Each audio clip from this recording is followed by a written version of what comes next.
Well, this regarding the other war as well.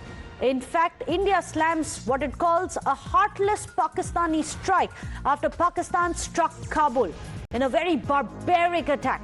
Remember, there's another war also which is in the offing between Afghanistan and Pakistan, where Pakistan has relentlessly struck civilian targets across Afghanistan. Specifically, Kabul has been on its agenda, on its target as well. These are the visuals. You can see the extent of damage.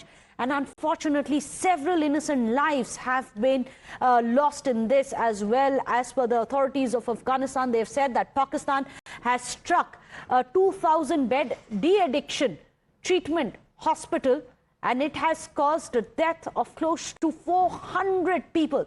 So 400 people have been killed in this strike by Pakistan. Afghanistan's deputy government spokesperson has claimed that 400 people have been killed in this Pakistani airstrike at Kabul, and this was a treatment center for drug addicts.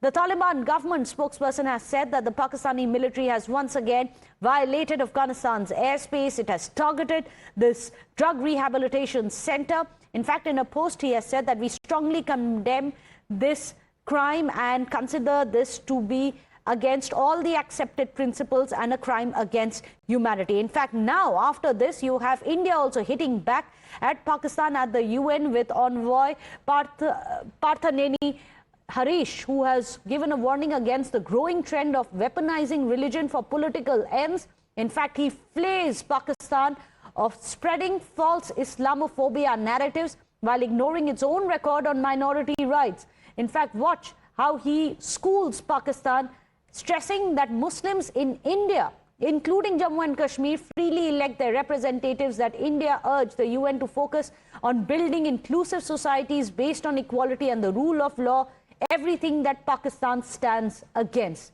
Listen in to how Pakistan's been schooled again on the global forum.